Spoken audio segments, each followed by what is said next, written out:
நம சிவாய.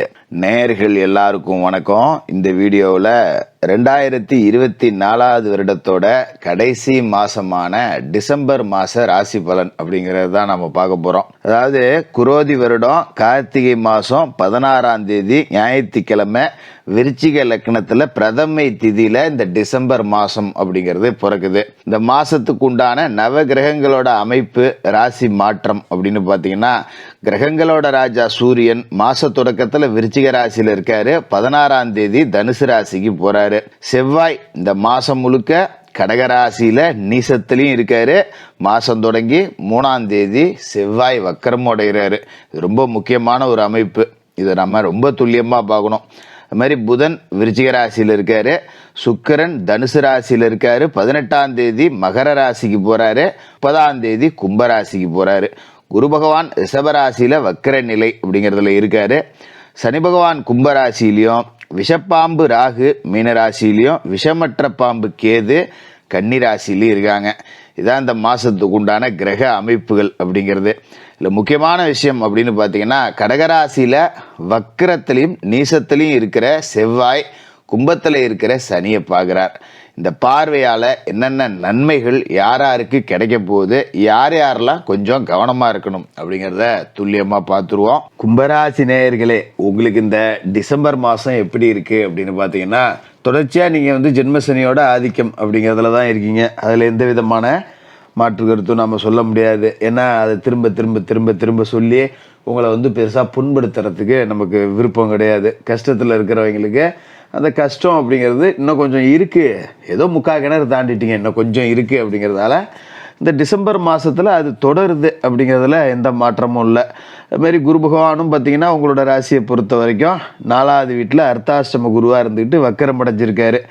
அது தன லாபாதிபதி அப்படிங்கிறவர் வக்கரம் அடையவே கூடாது. ஏன்னா 2 முக்கியமான இடங்களுக்கு குரு அதிபதி, அந்த வீட்டுக்கு அதிபதியான அவர் வக்கரம் அடைஞ்சிருக்காரு. அப்படிங்கிறப்ப பொருளாதார ரீதியாக பார்த்தீங்கன்னா, நம்மக்கிட்ட 10 ரூபா வாங்கி சாப்பிட்டுக்கிட்டு இருந்தாங்களாம் கூட நமக்கு முன்னாடி வளர்ந்து போயிருப்பாங்க. அது அவங்க வளர்ந்துட்டு போகிறாங்க, அதை பற்றி நமக்கு சந்தோஷம்தான் அப்படின்னு பொறாமப்படாத ஆளுங்க தான் கும்பராசிக்காரர்கள். ஆனால் வளர்ந்துட்டு போகிறவன் தானாக வளர்ந்துட்டு போகாமல் நம்மளை ஏளனமாக பார்த்து ஒரு சிரிப்பு சிரிச்சுட்டு போவான் பார்த்துங்க. அப்போ தான் கொஞ்சம் நேரம் நமக்கு அப்படியே ரொம்ப கொடுமையாக இருக்கும். ஏன்னா நான் யாருக்கும் துன்பத்துக்கு பண்ணலை, யாருக்கும் கெடுதல் நினைக்கல, என்ன பார்த்து ஏன் இப்படி செய்யணும் போகணும் வரணும் அப்படின்னு நினச்சிக்கிட்டு நம்ம கொஞ்சம் மனசு சங்கடம் அப்படிங்கிறது இருந்திருக்கும். இந்த மனநிலையோடு தான் இந்த டிசம்பர் மாதத்துக்குள்ளே நீங்கள் வருவீங்க. சரி, இந்த டிசம்பர் மாதத்தில் ஏதாவது நல்லது கெட்டது ஏதாவது இருக்கா, வேறு ஏதாவது நன்மைகள் இருக்கா ஜோசியரை, இந்த மாதத்தில் என்ன செய்யலாம் என்ன செய்யக்கூடாது அப்படின்னு நீங்கள் கேட்டிங்கன்னு வச்சிங்களேன். முதல்ல ராசியில் இருக்கிற சனி மேலே செவ்வாயோட பார்வை அப்படிங்கிறது விழுவுது. கடகத்தில் இருக்கிற செவ்வாய் இந்த மாதம் முழுக்க உங்கள் ராசியில் இருக்கக்கூடிய சனியை பார்க்குறாரு. பகை கிரகமான இந்த செவ்வாய் சனியை பார்க்கக்கூடாது. இது கொஞ்சம் நமக்கு சகோதரர்கள் வழியில் லேசாக பிரச்சனைகளை கொடுக்கும். அது மாதிரி நமக்கு உதவி செய்கிறதா சொன்னவங்க கடைசி நேரத்தில் முடியாது அப்படின்னு கை விரிச்சுடுவாங்க. அதனால் எந்த ஒரு காரியமாக இருந்தாலும் சரி, அர்ஜென்ட்டுக்கு ஒரு 10 ரூபா இப்போ நமக்கு பணம் தேவைப்படுது, ஒரு ஆள்கிட்ட சொல்லி வச்சுருக்கேன், அவன் கொடுத்துருவான் கரெக்டான நேரத்தில் அப்படிங்கிற மாதிரிலாம் இருந்தால் 1க்கு 4 இடத்துல பேசி ரெடி பண்ணி வச்சுக்கிறது நல்லது. ஏன்னா ஒருத்தரே நம்பிட்டு இருந்துட்டு அவர் கடைசி நேரத்தில் கை விரிச்சிட்டாருன்னு எங்கேயும் போய் நம்ம கொடுத்த வாக்கை காப்பாற்ற முடியாமல் போயிடக்கூடாது. அதனால் கூடுமான வரைக்கும் கடன் இருந்ததுன்னா 10 நாளில் தரேன், 5 நாளில் தரேன் அப்படின்னு சொல்லி அதை அடைக்க இன்னொரு கடன் வாங்கி ஆவாட்டுறதை விட கூடுமான வரைக்கும் ஏதோ சத்தம் போட்டாலும் பரவாயில்ல அப்படின்னு சொல்லிட்டு, இன்னும் 2 மாதம் ஆகும், இன்னும் நேரம் சரியில்லை, வரட்டும் பார்த்துக்குவோம் அப்படின்னு சொல்லிட்டு 10 நாள்லேயே தர்ற மாதிரி இருந்தாலும் கூடுதலாக பொறுப்பு சொல்லிக்கிறது அப்படிங்கிறது தான் நல்லது. நல்லது எதுவும் இல்லையா ஜோசியர் அப்படின்னு நீங்கள் கேட்கலாம். பெரும்பகுதி இந்த செவ்வாய் சனி பார்வை அப்படிங்கிறது தான் ஆட்கொண்டிருக்கு. அதே நேரத்தில் ஒரு நல்லது இருக்குது. அது என்ன அப்படின்னு பார்த்தீங்கன்னா, செவ்வாயோட பார்வை அப்படிங்கிறது உங்களோட ராசிக்கு 9லையும் விழுவுது, உங்களோட ராசிக்கு 12லையும் விழுவுது, உங்களோட சொந்த ராசிலையும் விழுவுது. நேர்மட்டமாக அவர் உங்களோட ராசியை மட்டும் பார்த்துடல, 12ஆம் இடத்துல இந்த செவ்வாயோட பார்வை விழுவுது. அப்படிங்கும்போது இந்த விரைய செலவுகள், மருத்துவ செலவுகள் அப்படிங்கிறதெல்லாம் உங்களுக்கு வராது.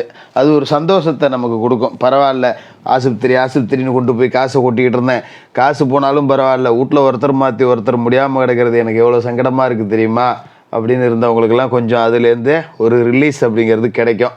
அந்த வகையில் இந்த செவ்வாயோட பார்வையால் உங்களுக்கு நன்மை இருக்குது.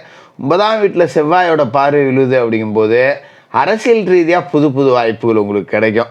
ஒரு கட்சியில் இருக்கேன், எந்த பொறுப்பும் இல்லை, காலங்காலமாக கட்சின்னு அலைஞ்சது தான் மிச்சம், வீட்லேயே திட்டுறாங்க பொம்பளைங்க, நீ என்னத்த கட்சியில் சாதிச்ச, உனக்கு அப்புறம் சேர்ந்தவங்களாம் 10 ரூபா சம்பாரிச்சுட்டு விட்டான் அப்படின்னு.